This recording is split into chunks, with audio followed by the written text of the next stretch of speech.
Hey everyone, welcome back for another deep dive. Today we're going to be talking about healing Yeah. after toxic relationships. And this is something that a Right. lot of people struggle with. For sure. Oh, hands. We've got some really interesting material from an expert on emotional trauma Okay. recovery. Yeah. And we're going to be sharing some actionable steps Right. Yeah. that you can take to kind of start to Yeah. move forward. Yeah. But we should say right up front that this is a tough topic. Yeah. It's a big one. And we're not. Right. We're not medical professionals. So This is for informational purposes. absolutely, if you're really struggling with this, you should reach out to a professional. Absolutely. But we're going to share Yeah. some insights today that we're hoping will be helpful. Yeah. I think one of the things that really struck me about this expert's take Okay. is that they don't shy away from the pain that these relationships cause. Like, it's not about, toxic positivity or just, getting over it and moving on. It's like you really have to lean into those difficult emotions Yeah. as part of the process. I mean, I think that's really Yeah. powerful because it's almost like you have to acknowledge and sort of like grieve the loss of the relationship, Yeah. even if it was Yeah. a bad one, Exactly. even if it was toxic. You're not celebrating the relationship. You're grieving the loss of what you thought it was, Right. the loss of the potential. The loss of what you hoped it would be. Exactly. And the loss of, the time and the energy that Right, you and- invested. And maybe even the loss of, Yeah.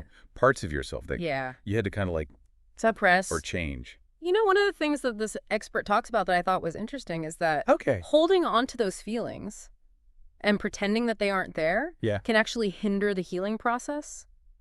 So it's like, you're trying to build something new on unsteady ground. Oh, wow. I like that analogy. You need to acknowledge the pain. Yeah. And you need to, really kind of deal with those emotions. So you're saying you can't just like put them in a box? No, you can't just like shove them down Yeah. and pretend that. And pretend everything's fine? Exactly. And I think a lot of us try to do that, Yeah. especially in our culture. And it's like, Mhm. just keep moving. To get over it. Yeah. But you can't really heal that way. So once you've kind of like acknowledged the pain, Mm-hmm. what are the next steps? Because, it's one thing to say like, oh, I'm hurting. Right. But then what? So the expert outlines Okay. 3 key areas: self-reflection, Okay. therapy, and self-care. Okay. So let's unpack those a little bit and Right. talk about what each one means. Let's start with self-reflection. Yeah. So self-reflection is really about taking the time Okay. to understand the impact of this relationship on your life. It's about how it might have affected your self-esteem, your beliefs about yourself, your beliefs about relationships, even your sense of who you are at your core. Yeah. So it's not just about feeling bad. It's about understanding why you feel bad and how that relationship might have contributed to those feelings. Yeah, and it's about identifying those negative patterns. Oh, okay. So maybe you were constantly second-guessing yourself in that relationship. Maybe you felt like you couldn't express your needs. Yeah. You're always walking on eggshells. Yeah. You felt manipulated or controlled. Wow, those are Yeah. some pretty heavy Yeah. examples. And so I guess the question that comes to my mind is, at what point does this self-reflection need to be guided by a professional? Right. When does therapy become a necessary That's a great question. part of the equation?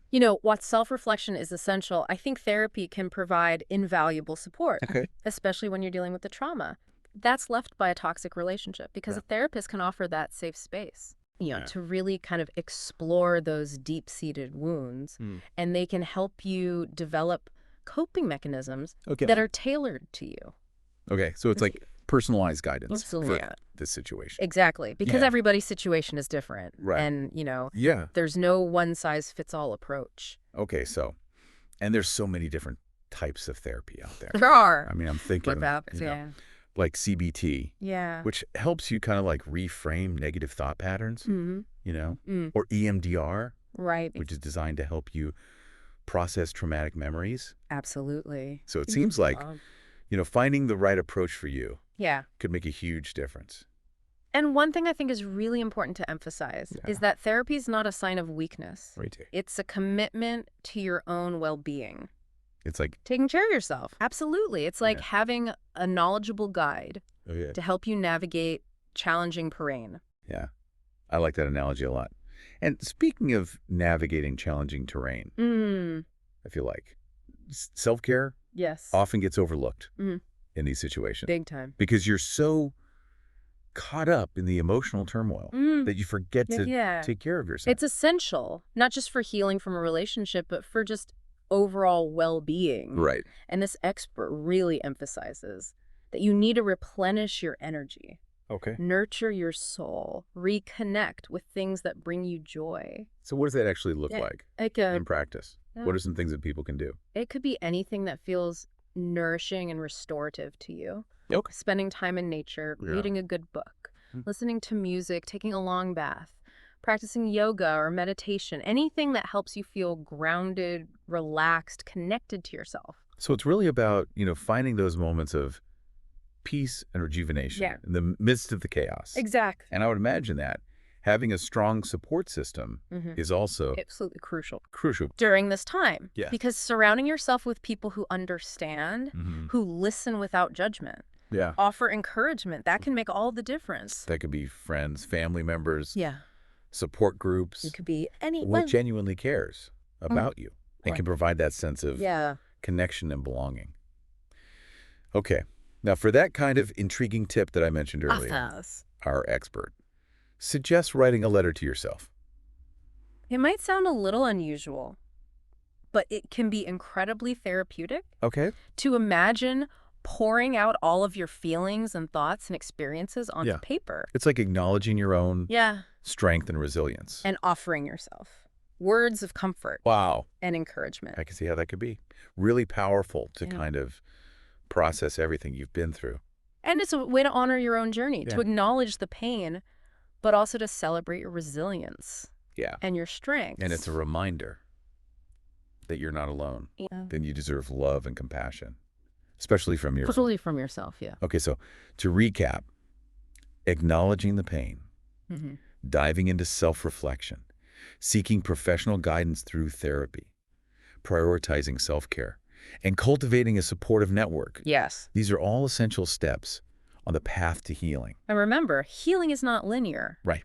It's a journey. It's going to have its ups and downs. Yeah. Be patient with yourself. Allow yourself to feel the full spectrum of emotions and celebrate every step forward, no matter how small. Yeah. That they say it's past. Progress, not perfection. Exactly. Right. So as you embark on your own healing journey, we leave you with this thought. What small act of self-care can you commit to today to nurture your well-being and honor your own strength? That's a great question to ask yourself. And on that note, we'll wrap up this deep dive. Thanks for joining us, and we'll see you next time. See you later.